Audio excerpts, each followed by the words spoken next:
Welcome, everybody. My name is Patrick Gilbride. I'm the Associate Director here with Reep Green Solutions. Reep Green Solutions is an environmental charity who help people live sustainably. As we're starting off, I just want to acknowledge here where I'm situated in Kitchener in the Waterloo Region, through the Dish with One Spoon Treaty, settlers and Indigenous people alike have a responsibility to safeguard the land and the water, which we're going to talk about tonight for sure. As a part of this responsibility, we strive to learn how to integrate Indigenous knowledge into our education and our actions. At Reep, we are committed to the necessary learning, relationship building, and actions to work towards reconciliation. We acknowledge that Waterloo Region and the Grand River watershed are located on the traditional territory of Indigenous peoples, including the Haudenosaunee, Anishinaabe, and Neutral peoples. Now, before we get into the broader discussion on the 5 ways to save on water this summer, I'd like to introduce Nicole Haynes from the region of Waterloo, who's just going to kind of set the stage for us with a presentation on why it's important to save water. So Nicole joined the region of Waterloo 5 years ago with 10 years of experience in environmental compliance and water leak detection. As a water programs coordinator at the region, Nicole coordinates residential water efficiency programs to help residents lower their water bills and reduce our community's overall water consumption. In her spare time, she loves taking family walks with their dog on local trails, crafting with her kids, and scuba diving with her hubby.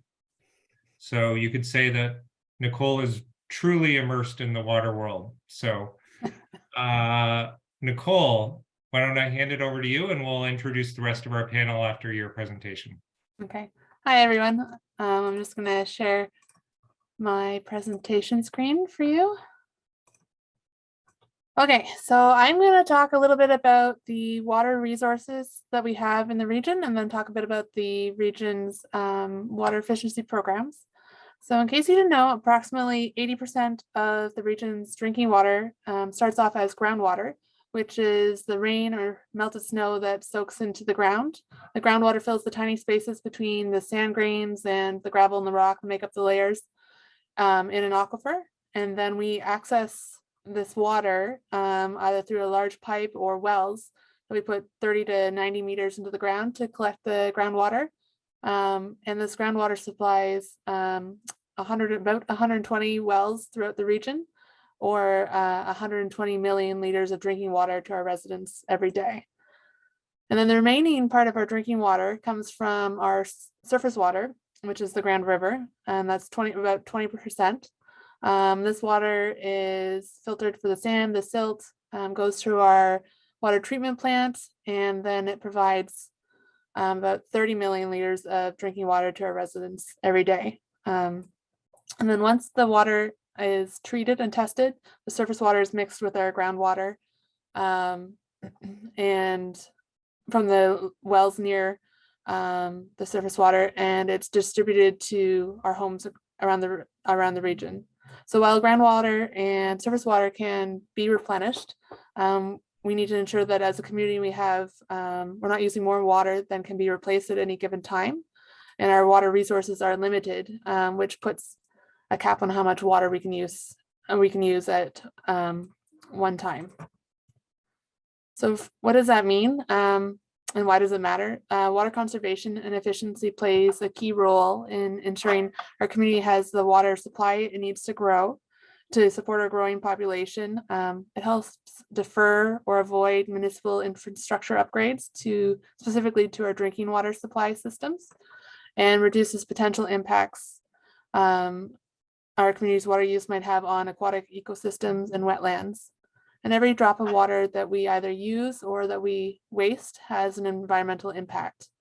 So every liter of water that does not need to be treated or pumped reduces the energy use and emissions and any need for large-scale changes to our drinking water systems. It also means that by using your water efficiently, you can lower your own water bills. So often we're unaware of how much water we're actually using at home or at the office. We might think that, for example, taking a 20-minute shower doesn't really matter compared to like a 10-minute shower. It doesn't add up to that much difference in water. But in reality, both the time or the length that you're using your water and the type of fixtures that you use really adds up. So for instance, if you had a 10-minute shower with let's say a 9.5 liters per minute shower head, you use about 95 liters of water for that 10-minute shower, versus if you showered for 20 minutes with the same shower head, you'd use about 200 liters of water per shower. Or if you wanted to compare that on your water bill, a 20-minute shower, so let's say 7 days a week, would cost you $30 on your water bill, or almost $400 a year, compared to if you did a 10-minute shower, it would cost you about $190 a year, so half. And then if you were to look at a more efficient shower head, so that's like a 5.7 liters per minute shower head, and you were to use that for 20 minutes, sometimes 7 days a week, you'd be looking at $230 a year versus the $400 a year with the more standard shower head. So like many communities in Canada, the region of Waterloo has seen an overall decrease in the water use per person, with the exception of a temporary increase during the COVID-19 pandemic, when more people were home during the day.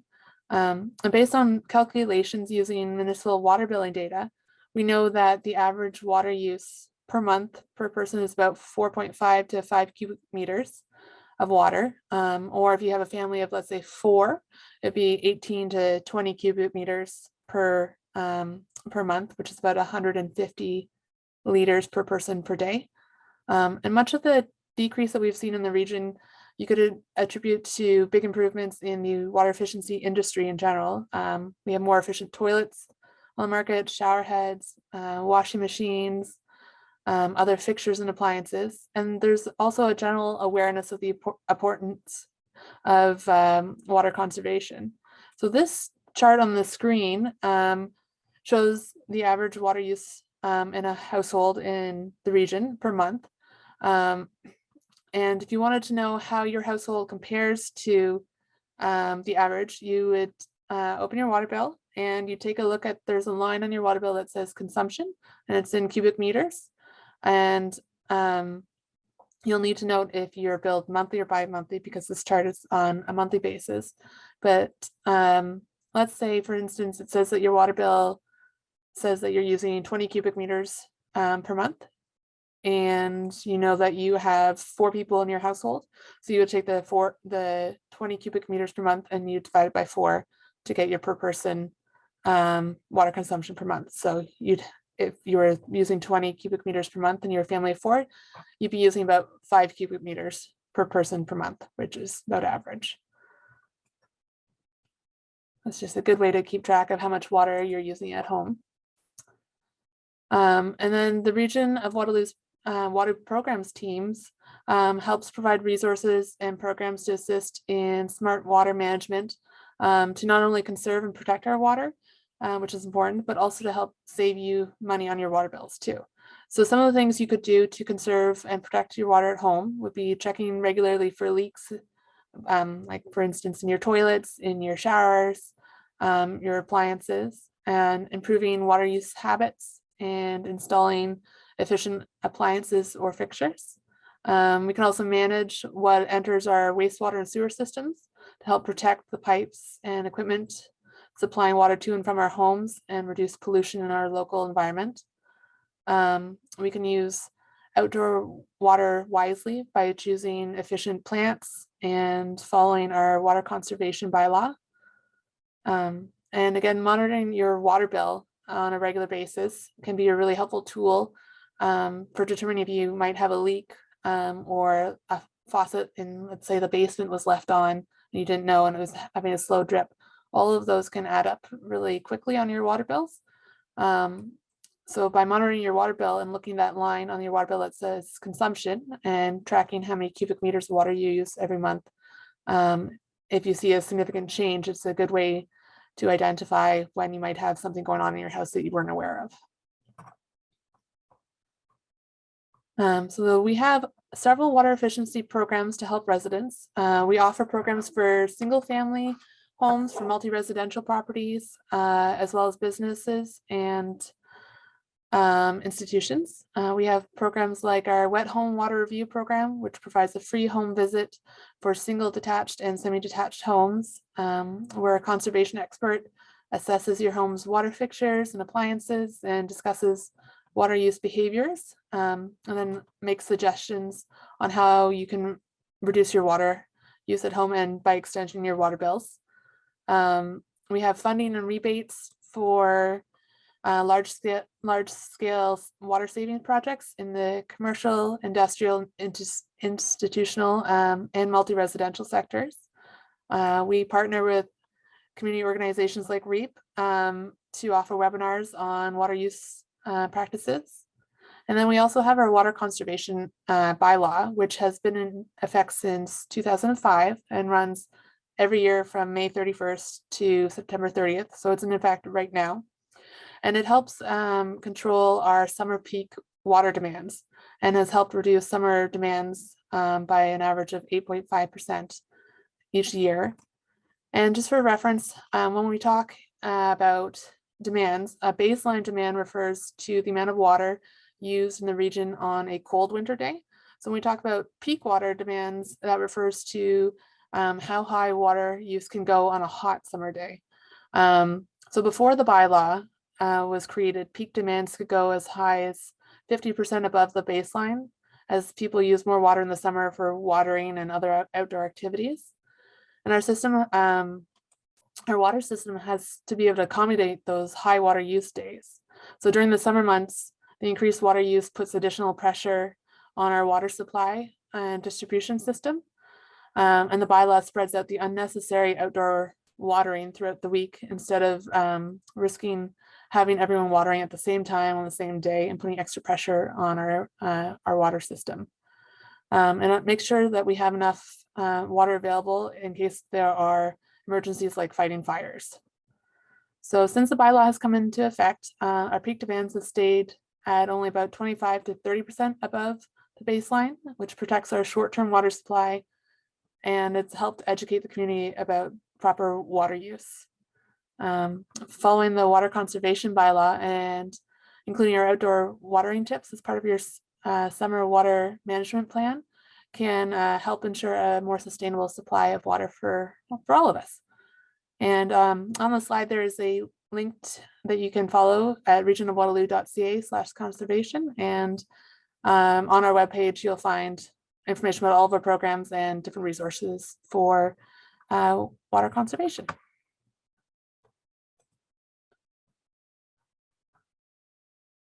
And that's all I have. Great, thanks, Nicole.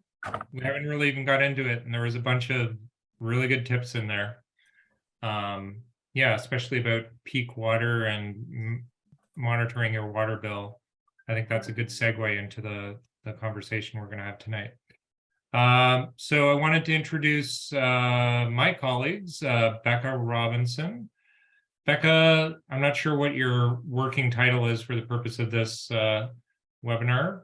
Do you have what do you want to go by for this? You mean my actual professional title? Yeah, or Healthy Yards Guide, I know is one you go by, Yeah, but you wear a lot of hats at Reep Green Solutions. So yeah, I'm a landscape designer and manager of stormwater and healthy landscape programs at Reep, but most importantly for tonight, a gardener. Mm-hmm. So during her tenure, Becca's helped hundreds of property owners make landscape changes that are water efficient and more resilient to climate change. She has her master's in landscape architecture and Bachelor of Science in environmental science.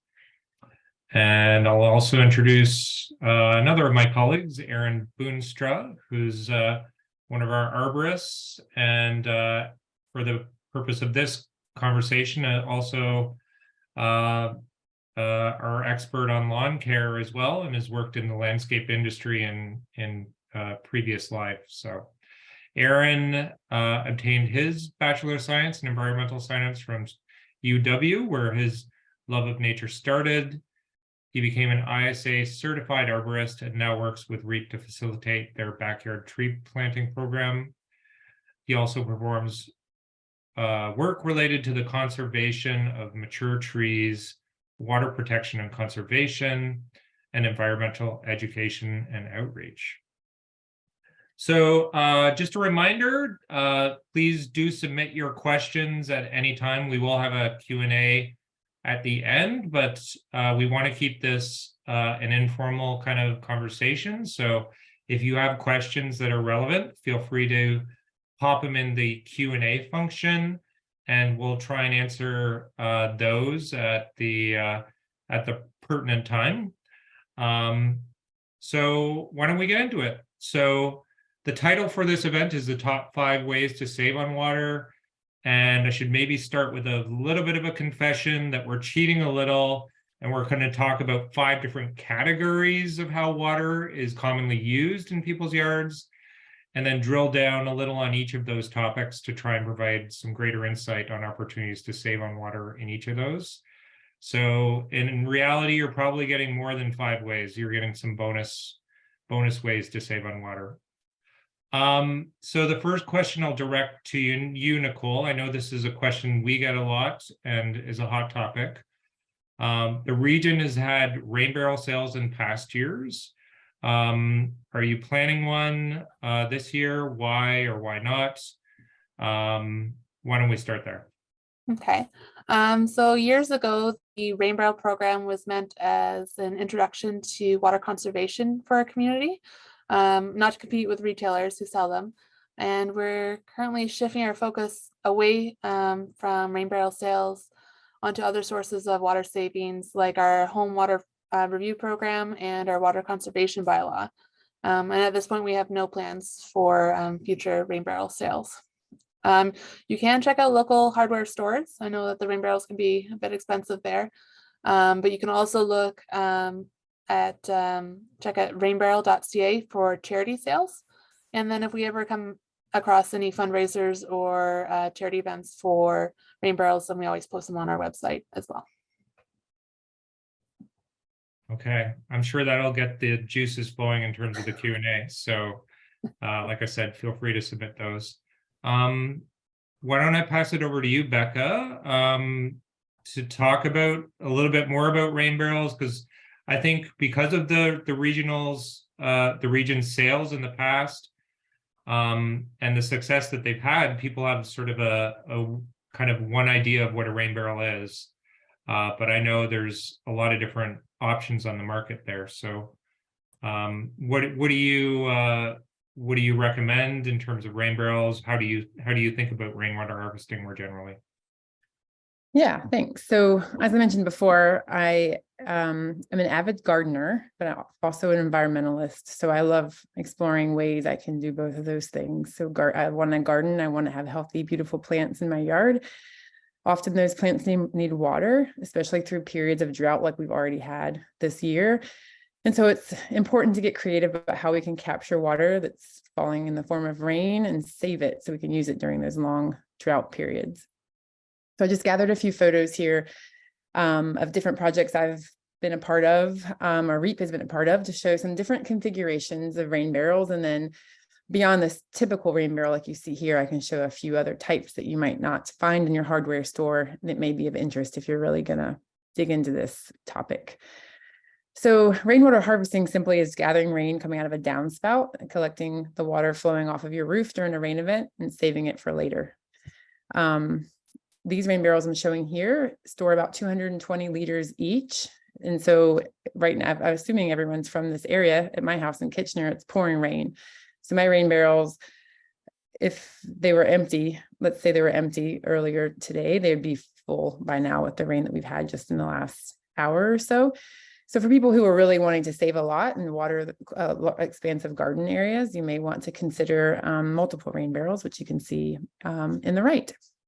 So some crucial things to consider when installing a rain barrel or picking out a rain barrel that you might want is the location where it's going to be. It needs to be near a downspout, obviously. So I think you can see my arrow when I'm moving it. Is that, yeah, okay. So you can see here, this person's just attached a little pipe extension to their downspout and inserted it into a rain barrel. So that's the inlet, how water gets into the rain barrel. You want to have a way to get water out at your convenience. So not a permanent open passage, but this is like a little hose that you can toggle on and off to fill a watering can. It's nice to have your rain barrel elevated off the ground so you can fit a watering can under it. And to give it that extra gravitational pressure to help get water coming out of it faster. And then you need an overflow. So like I said, in a rain like we're having now, a relatively heavy rain, a rain barrel like this will fill up pretty quickly. And since it's right next to your house, it's very important that you have an overflow set up. So I'll switch over to this other picture here.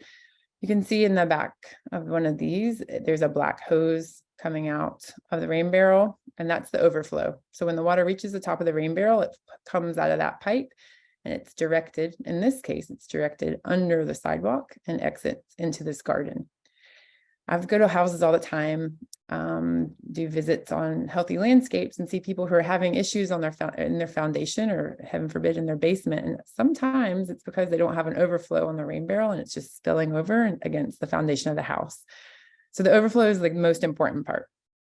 You can see the overflow pipe coming out here on the left picture. It's kind of snaked around and it's actually emptying into a rain garden. So you can have multiple stormwater management features in a row when you're considering rain harvesting, or you can have multiple rain barrels in a row. So on the right side, one of these fills up and then overflows into a second one before it overflows ultimately out under the sidewalk and into the garden, like I mentioned before. And so we're talking about water conservation, and saving water like this will help you reduce your water bill if you're currently using water to irrigate your garden. But there's other reasons to consider rainwater harvesting. I'll just mention quickly, which is our current status quo kind of stormwater management here is water falls on your roof, comes down your downspouts, flows over your lawn or driveway, out into the curb and gutter system, where it then flows in a pipe and empties into a creek.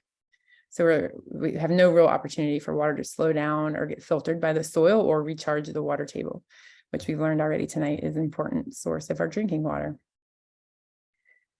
This type of system can cause flooding anywhere in the region. You don't need to live near a creek or a river to experience flooding, urban flooding. This is a picture of a street system that's full. Everyone's runoffs filling up the pipes from upstream. And so this street has no more capacity. And so there's urban flooding here. And so rainwater harvesting is a really important way we can reduce community flood risk. By capturing the rain during these peak flows, heavy rain events, we can prevent these systems from getting overtaken with runoff, even if we're just saving it for a day and then releasing it. If you don't want to use it to water your garden, it's still a really nice way to adapt to climate change and reduce flood risk. And so for those of you who are compelled by this or already into rainwater harvesting, there's a ton of cool products. Nicole mentioned already, there's several places to go, like Drive Up Garden Center, big box hardware stores. Rainbarrel.ca is great. You can dig a little deeper, and I'll put some examples of where you can find these places in the chat when I'm done talking. There's a few other kind of unique systems you can see here. So there's some large capacity rain barrels on the market that would have 1,000, 5,000 liters. So much bigger than that 220 from the regular kind of over-the-counter rain barrel. You can get low profile rain barrels, or tall and skinny, or narrow and rectilinear. So a lot of different options to try to enable you to be able to harvest water in almost any situation. And on the left, I've shown one from Lee Valley that's collapsible. So maybe you don't want to use it or don't want to have it out over the winter, or you want to put it away for an event if you don't like the way they're looking or something like that. There are collapsible ones available too. And then just a few other tips and tricks I'll share, and I'll turn it back over to Patrick. I've already mentioned elevating your rain barrel is really handy for using the water in your garden, and it makes it much easier to fill a watering can. And other things I like to do in my garden, because watering takes forever, especially when you're doing it by a watering can. I like to attach a soaker hose to the bottom of my rain barrel. You can see a zoomed in version here. So this is just a soaker hose I bought from the garden center. I have screw it into the base of my rain barrel and open the rain barrel. And then I can just maybe go and have dinner or go do something else with my time. And the water comes out through the soaker hose and seeps into the soil. So it's a nice passive way to use that harvest water. And then if I know it's going to rain the next day, I'll go do this to both of my rain barrels, and then they're all empty and ready to capture that next big rain and reduce the peak flow of runoff that my property is contributing. And then if you're considering a rain barrel and you haven't already done this before, consider these other types of accessories you can include. These two are highlighting inlet structures. So on the left, you can see like a Y-shaped downspout. This little silver toggle here enables you to open the floodgates, as it were, towards the rain barrel in the spring through fall. And then in the winter, when we don't want to be collecting water in most rain barrels because they'll freeze and could break the rain barrel, you can toggle this back over and the water just resumes its original course down the downspout and out into the garden. And similarly over here, this is a downspout diverter as well. I think something like this is available on rainbarrel.ca and sometimes at big box garden centers. But this diverts water from the downspout into the rain barrel. And when it's full, the rain barrel is full, it just continues going straight down into the pipe below. So it's a nice way to make this a really simple thing to set up in the spring and winterize in the late fall or early winter. And the last thing I'll share really quickly is we have a nice guide with some of the tips and reminders of how to install and maintain a rain barrel on our website. And if anyone wants to follow up with that kind of thing. Yeah. One of the questions that came in, I see the answer to it right there, but should the, Juliet's asking in terms of the overflow, how far away from the house should that be directed? That's a good question. Typically we recommend 8 feet from the foundation of your home, and that's pretty generous, pretty conservative. So if you don't have that amount of space available, as long as the earth is sloped away from your house, it can be a little closer too, which is really important to make sure that the earth is sloped away from your foundation and the water is, when it exits that overflow pipe, that it's washing down into the yard towards the sidewalk away from the house. And sometimes with those hoses, they can get flopped around, blown around, or kicked by someone walking through. You might want to consider getting like a little metal stake, kind of like a giant staple. And that way you can like pin the overflow pipe into the ground where you want it to stay. So it's definitely sending your overflow water in the direction that you planned. Another question, which I think ties in with what you were talking about with your drip irrigation system. Is rainwater, this is from Ava, is rainwater collected from shingled roof okay for watering vegetables? That's one of those questions. It's a bit of a black hole if you start to Google it. So I don't have like a conclusive answer. I do that. So that's the best answer I can give you. I have a screen on the top of my rain barrel that screens out the chunks that are like grit from the roof. And so that feels good to empty that out and feel good that I don't have that in my water. You could also consider a first flush diverter, which is a mechanism that's made for this exact purpose. And it releases the first few millimeters of rain that fall before you start harvesting the water. And that is so any grit or pollution that may be on the surface where you're collecting water you're allowing it to wash away at the first with the first couple of millimeters. And then it stops diverting it and the water then goes into the rain barrel. So if you're really concerned about contamination in watering food, that could be a product that's good for you. So that's a first flush diverter. Okay, that's really good to know. Juliet had another question, and I think there's a couple more questions, but I think we'll, in the interest of time, we'll move on and save those to the end.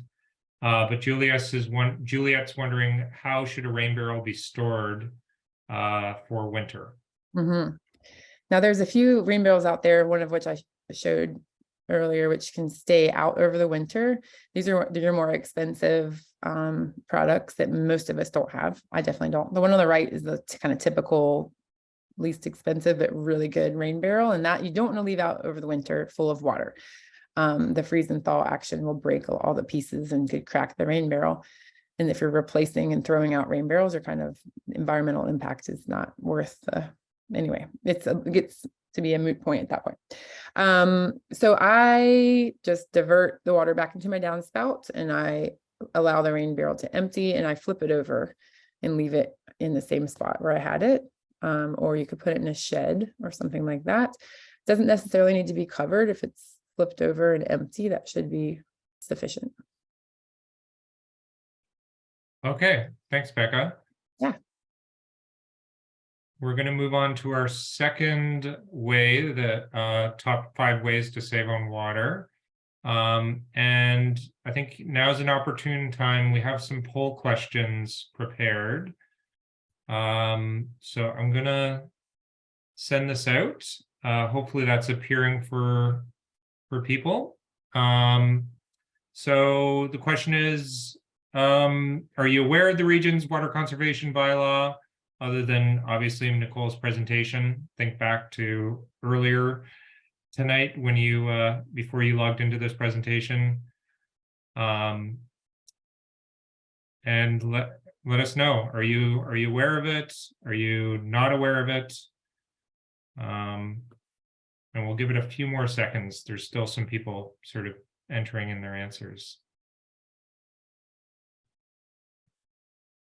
Okay, I'm gonna put the answer on screen. It looks that the majority of people are aware of the bylaw and do follow it, which is good news. Hopefully, we can get the rest of you either aware of it or starting to follow it. But that brings us sort of to our next question, which I'll direct to you, Nicole, around the water conservation bylaw. So what is the most efficient time to water your yard, your lawn, being aware, obviously, of the water conservation bylaw? Okay. Well, to answer that question, I'm actually going to talk a little bit about the water conservation bylaw first, and then we can kind of go from there. So I spoke about the water conservation bylaw before as a critical tool for us, assisting us in managing our water use peak demands by curbing the higher water demand periods and allowing our water system to meet our drinking water demands. It's also can be used effectively as a how-to guide for maintaining your lawn and your gardens. So if you follow the rules set out by the bylaw, you will also be following optimal practices for your lawn care. And what the bylaw rules allow are for residents to water their lawn once a week on their assigned watering day, based on their address between the hours of 5:30 to 10 a.m. and 7 and 11 p.m. This includes irrigation systems, sprinkler hoses, drip systems, and properties managed by landscapers. And so, for instance, if you were to live at a 10-something street, you could, using the chart on the screen, you could water your lawns between 5:30 and 10 a.m. and 7 and 11 p.m. on Mondays. Or if you lived at 19-something street, you could water on Fridays. And then watering activities for gardens, trees, shrubs, and other outdoor plants and topping up pools can be done every other day of the week based on your number as well. So odd numbered properties can water on odd numbered calendar days, and even numbered can water on even numbered days. There's a myth that the more water equals a better lawn, and actually the truth is more to achieve the best results. You should consider watering your lawn once a week, early in the morning. Midday wind and hot sun will evaporate the water meant for your plants and your plants and grass and roots, and excess moisture can actually rot grass roots and create disease.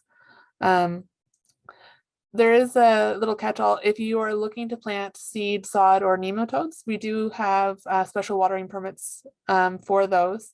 They're available on our website at regionofwaterloo.ca/water bylaw.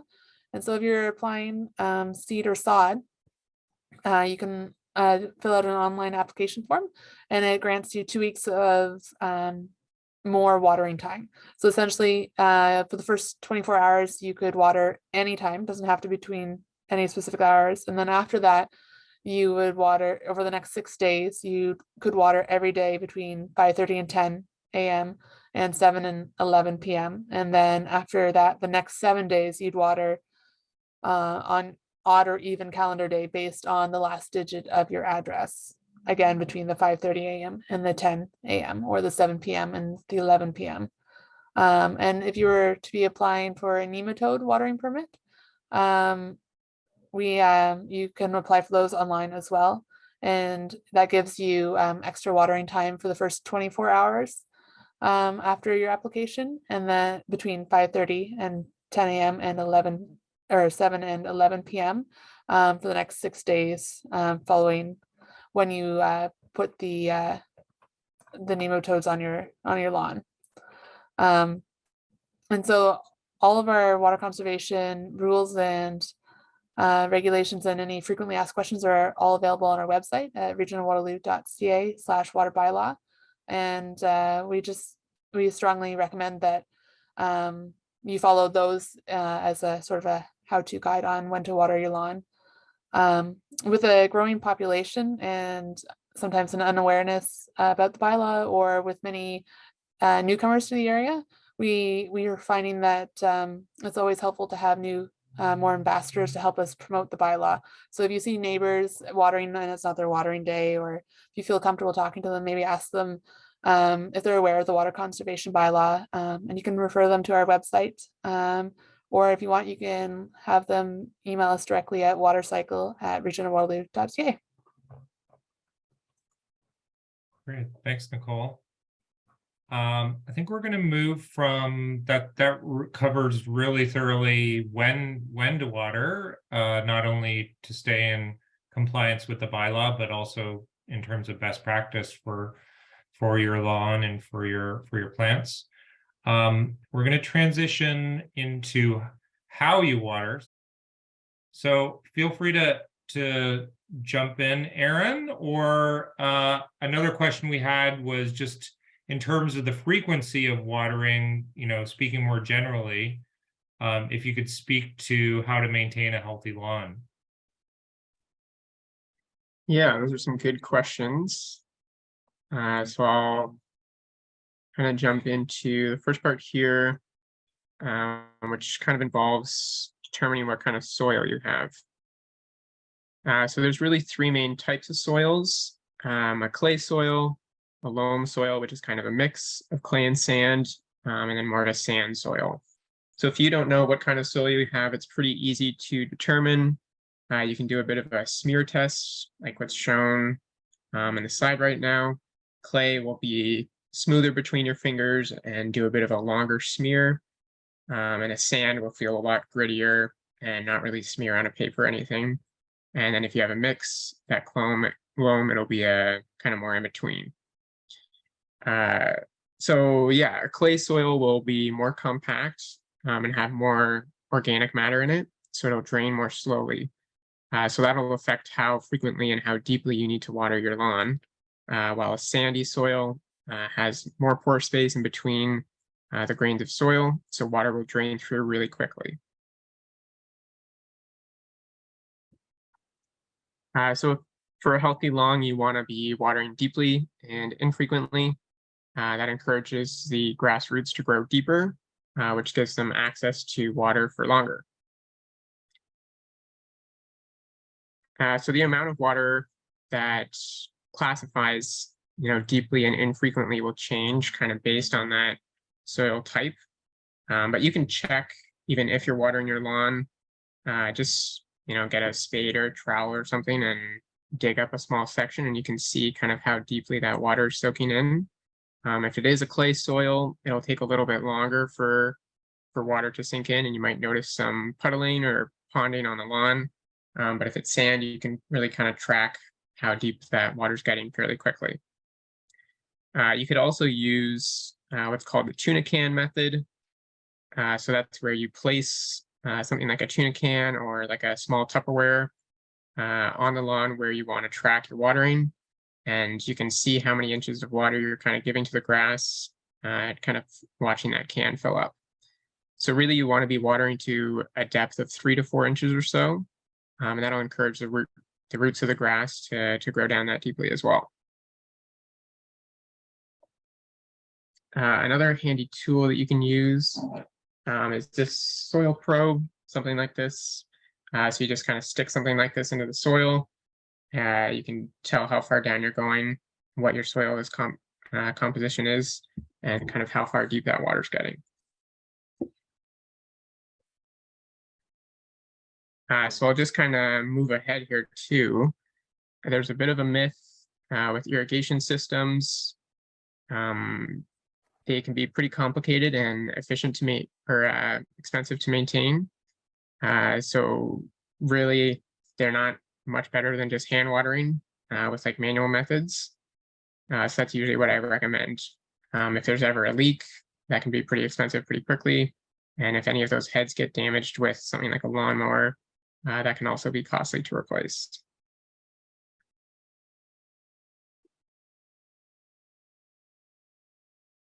So just kind of let me know if I should pause there. Otherwise, I can keep jumping into some other details around our lawn care. Yeah, I think that's really great, Aaron. So I'll just do a checkpoint and remind people there is some questions coming in, which I'm monitoring. And there is questions about when to water. So I think, why don't we pause here? There is a question. I'm not sure if you want to take this one, Nicole.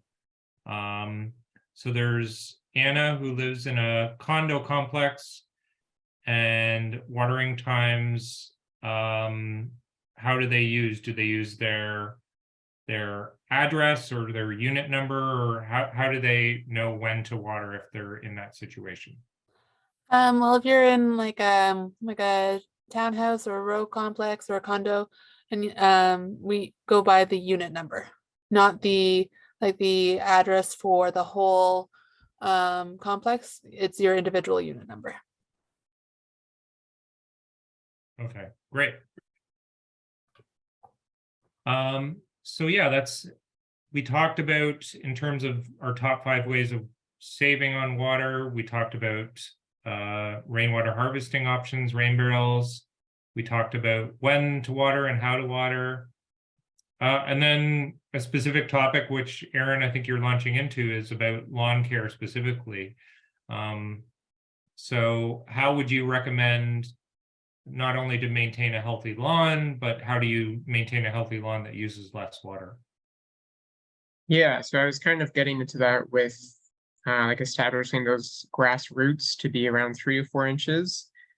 So watering to the right depth will kind of make sure that those roots get to that, healthy stage. But also other lawn care will ensure that the roots stay healthy. So cutting at the proper height is really important for maintaining the health of grass. It's important to remember that any injury to plants like grass will still stress the plant. So each time you cut your grass, you're taking off, photosynthetic ability of the grass. So you can see the difference between this picture on the left, where the ground temperature is close to or over 50 degrees Celsius. And then on the right, it's a warm day, but it's still only around 33.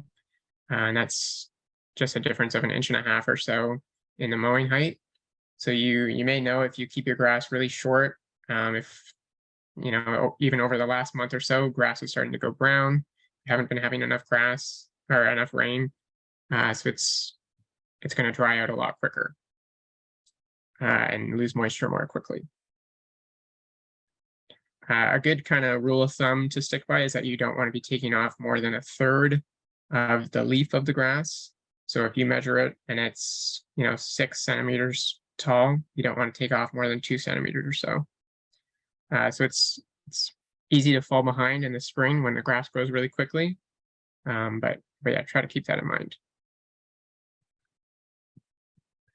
Some other kind of tips related to temperature. Beneficial fungi and bacteria have optimal ranges of temperature. So really you want to have a good balance of fungi and bacteria in your soil. That helps make it healthy. Fungi prefer cooler areas. So places like forests where there's a lot of shade have a lot more fungi. And in more open areas or grasslands, there's a lot more bacteria. So having a diverse range of plants and different temperatures kind of present in your yard and moisture conditions will help to have a healthy balance of fungi and bacteria then. So this is another just quick graphic kind of about that, establishing those strong roots. The photo on the left, you can see grass that's left a little bit taller will have a deeper root system, while the really short grass has short roots. So there needs to be photosynthetic ability on top of the plant to maintain those roots below. It's also important, I usually recommend sharpening your mower blades maybe once or twice a year. That'll just ensure that you're getting a clean cut every time. If you're cutting at that 3-inch height, but you're damaging, another inch or so below that of the grass blade with a dull mower blade, then you're doing a lot more stress to the plant that it would have to recover. So if you're noticing a lot of kind of brown tips in your grass, it might be time to sharpen your mower blade.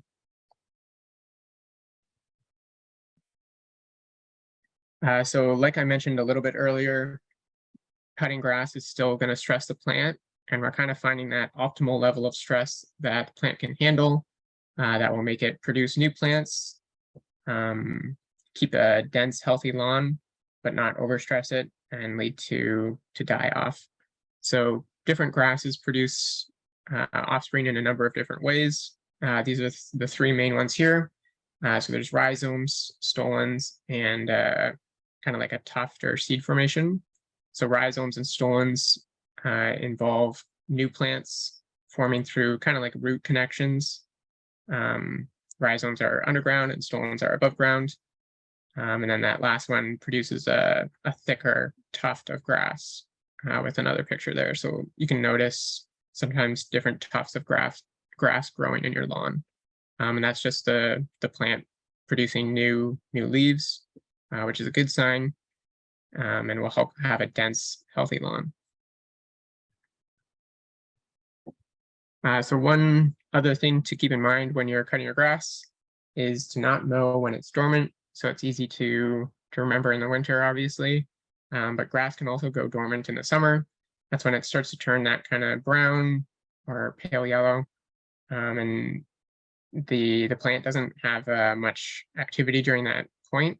So you don't want to be giving it extra stress by removing leaf or organic matter, and you don't want to be walking on it or damaging it in other ways as well. Then one thing to keep in mind too when cutting the grass, especially if it's dormant, is to change up the pattern of your mowing. So I usually just say like cycling through like 3 different rotations kind of will help minimize the damage that you do in certain areas. So a lot of people will do like 1 rain around their lawn and then do some stripes or something. But you might notice if you're turning your mower in the same spot every week or multiple times a week, the grass will start to thin in that area. So it's important just to make sure that you're changing up that pattern every now and then, so that you don't stress certain areas out too much.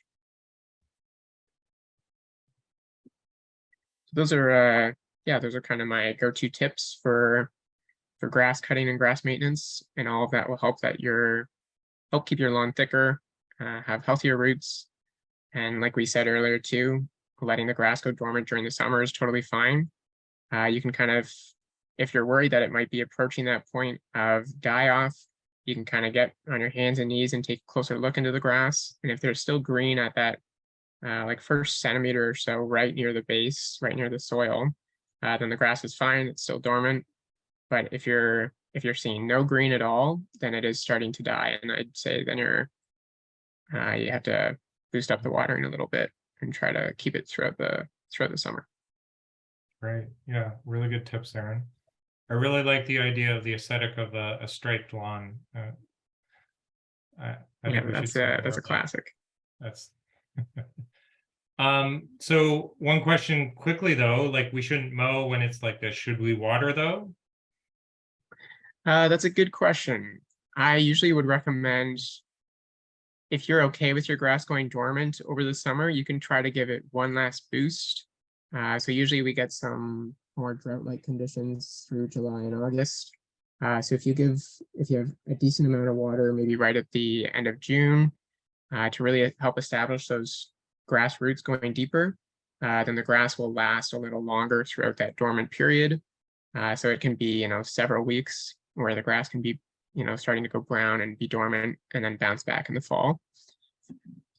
So I would say you don't need to water, but if it's, thankfully we've gotten some rain lately, but if it's, starting to be like a 7 or 8 week stretch where we haven't had any rain and the grass is really starting to die back, then yeah, definitely consider giving the whole yard a good soak on your watering day in the morning. And that'll make sure that the roots can still get to the right depths and stay healthy. Great, thanks.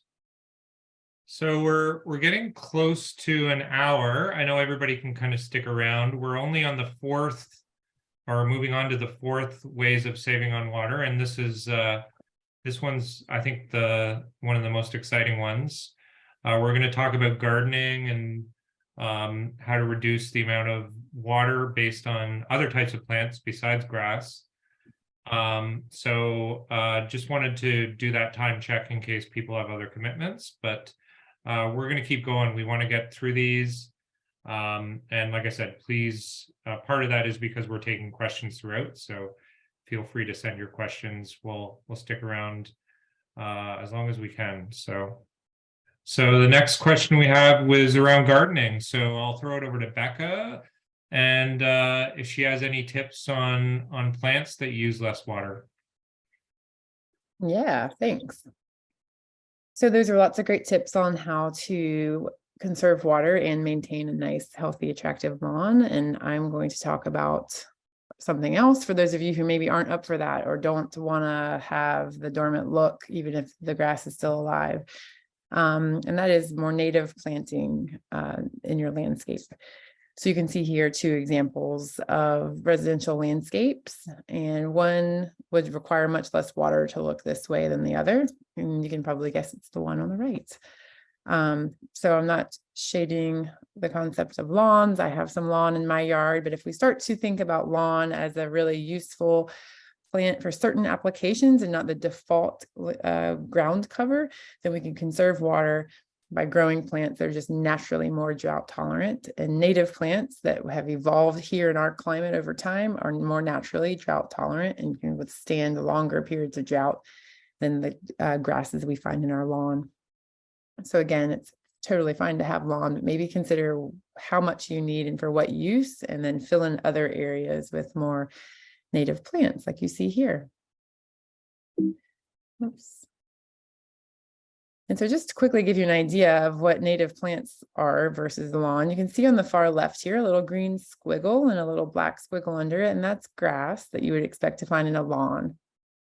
All the plants to the right are examples of native plants you could find in our natural landscapes here in Southern Ontario. And you can see they have a much larger biomass above ground and a much larger biomass below ground. And the roots reach way further down and can reach moisture that's in the soil much further down. And during a drought period, that's where the moisture, any remaining moisture is.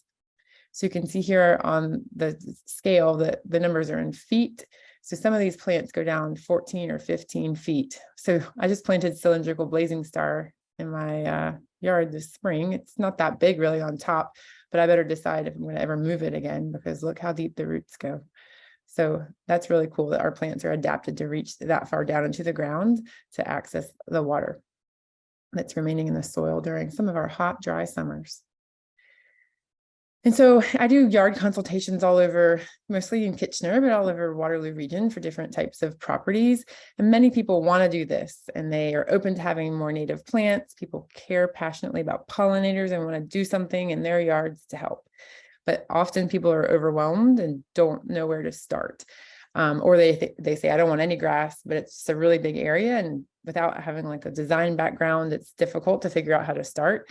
So one thing we do at Reep is help give people a little visualization of how to get started. I produce sketches for people to give them some ideas of what they can do and what it might look like in their yard. And I usually start with something small, get them used to the idea of how to remove areas of lawn, how to plant and find and plant native plants.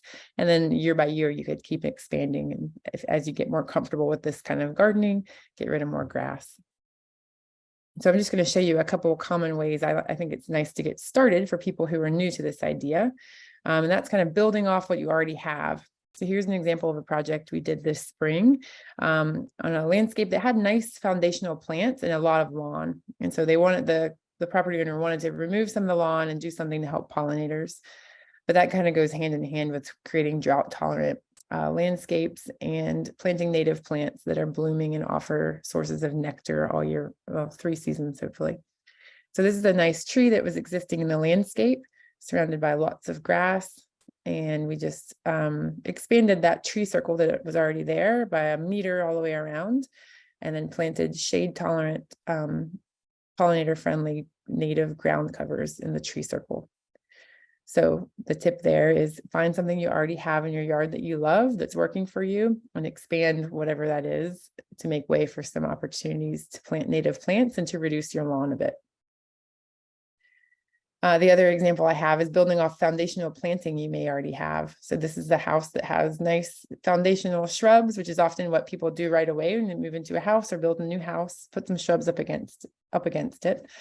Not too far under the eaves, because then they don't get any water and they often die. So pull them out a little bit. So if you have a landscape like this, again, it's just offsetting the existing line of the garden you have, maybe 3 meters, and then infill with native plants. It allows you to have more fun with your plant choices on the ground plane because you have this nice foundational planting behind it. So here's kind of the before. Well, this is my house. I was experimenting with what the new line would look like. And then I filled it with native shrubs and ground covers.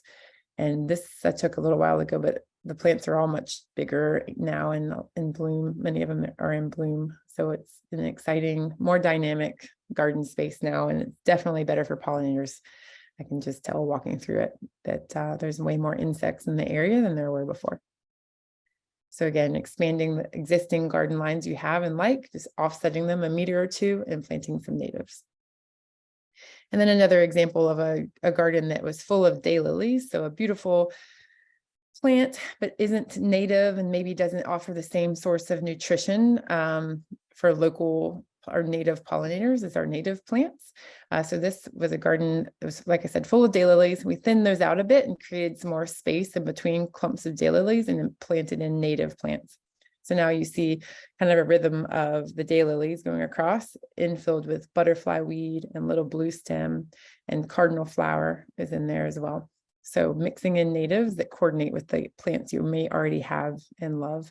It's a nice way to not rock the boat too much, but also create a more drought tolerant landscape that will need less water and look more attractive for a longer period of time over the summer.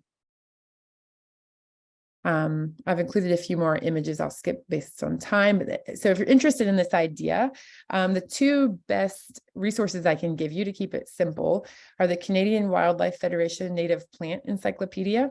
This is a great resource to look up native plants that might fit the conditions of your yard. So you would want to decide where you'd like to try this technique, observe how much sun that area gets, maybe dig a little bit and see what kind of soil you have, that's sand, loam, or clay, like Aaron mentioned. Then you can put those things into the encyclopedia and generate a list of plants that might work well for your yard. And then the second resource is canplant.ca, and this is a aggregate list of native plant nurseries in our area or anywhere in Southern Ontario, but you can zoom into our area and find out what nurseries are out there that might carry native plants, and go on a shopping trip. And then we offer the Bloom in Box garden kits every spring. So we just did this for the year, but we'll do it again next year in 2024, where we sell native plant gardening kits to kind of make it easy for people to take on a project. It's meant to take fill 2 square meters of garden space. So you could start by trying to remove 2 square meters of lawn and plant the native plants from our kit. And we sell kits geared for sun conditions, shade conditions, and then rain conditions, which are more the rain garden projects I showed earlier. And so I'll stop there. So we have a few more minutes for questions. Yeah, so I'm sure we'll definitely take some time to answer any gardening questions. I'm sure people have them, and we'll make sure and get those resources out to people. We'll send an email, and I'm sure you got notified that we are recording the presentation, so we'll let people know so they can access that afterwards in a couple days' time, and we'll email those resources out at the same time. While people are getting in those questions, we have one last final way where we can save on water. And this is our last poll question of the day. It's about swimming pools. Are you a pool owner? Do you have an underground pool? If so, underground, above ground, on ground, or don't have a pool at all? Okay. I'm going to share the results. We have a unanimous, I don't think I've ever seen that in a poll. Nobody has a pool that answered the poll. Yeah, so we were going to keep this quick anyway, Nicole, but maybe we could just talk quickly about some tips for pool owners, because I'm sure if they're like me, I don't have a pool either, but I definitely make fast friends with people who do. So yeah, so maybe you could just quickly go through the top tips that we can give for pool owners. Yeah.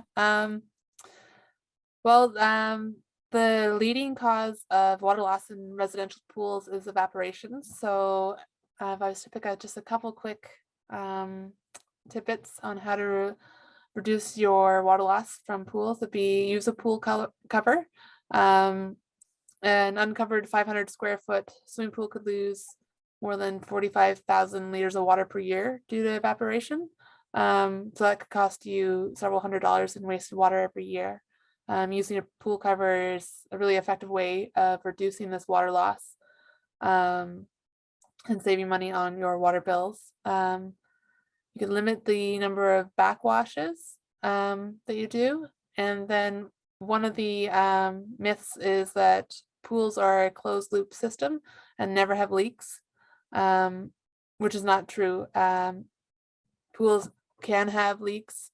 And you should be regularly checking your pool, your pipe, your pool liner, the pool to pipe connection and pool edges and joints. And if your pool is losing more than 1 inch of water per week, you may have a leak. Or if you have wet spots around the pool or air bubbles in the water return pipe, that can also be a sign of a leak. If you manually add water to your pool to do your top-ups, you'll be more aware of your pool's weekly water loss. Whereas if you had a automatic pool refill for your pool, then once every season or once every 3 months or so, you should turn it off and for 24 hours and then test for leaks that way. And then I would recommend avoiding any unnecessary pool drainage and discharge where possible, and to visit our website at regionofwaterloo.ca/conservation, and it'll provide you with some tips on how to, if you do need to discharge water from your pool, how to do it appropriately so that you're not introducing chemicals and whatnot into the environment, and where to discharge your water from or to. All right, great. Thanks for that, Nicole.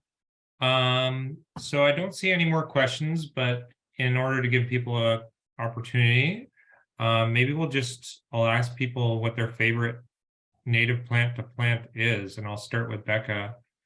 And then maybe we'll do a round the horn. Oh, that's a hard question, Patrick. My favorite native plant. Well, right now I have hairy beard tongue blooming in my front yard, and that's a more unusual one. So I'll put a plug for that. And my kids think it's a really funny name. So we like that. All right, same question to you, Aaron. I lately a bit more of a tree guy, but I would be a big fan of the serviceberry for just about any yard. Nice edible berries, good fall color, nice flowers still, and yeah, good drought tolerance. All right, Nicole, do you have a favorite plant? I actually don't. We haven't been doing a whole lot of gardening at home. We have many trees and a very shaded yard. So we're just starting to get into the figuring out what native plants work in a very shady area and starting to develop our garden now. So I don't yet, but I hope to. That's awesome. So we do have a question that's come in, which I'll direct to Becca. So it's from Juliet. How can I know if something is growing in my garden? How do I know if it is a native pollinator to be nurtured or a weed to be pulled? That's a good question. What I would do is look at a book of Ontario natives, so get a guidebook with pictures, try to find something similar. There are some apps like iPhones have that. If you take a picture, it gives you a good guess as to what it is. I find that helpful to get you in the right family. So using an app, I use the one that comes with iPhones, but there's a few others I can look up in here in a second and give you the proper names of those to give you a guess as to what the plant is. It's a pretty good guess usually, but it might not have the right, like both Latin names. It might have like the family and not the specific species, right? Or there's like a avid community of plant ID people on Facebook. And you can submit a photo of something to the like Ontario Native Facebook group, and you'll get an answer kind of eerily quick. There's people waiting to answer those kind of questions on Facebook. Yeah, I know the Master Gardeners, they're a great resource for that. They have a Facebook page. They're really good.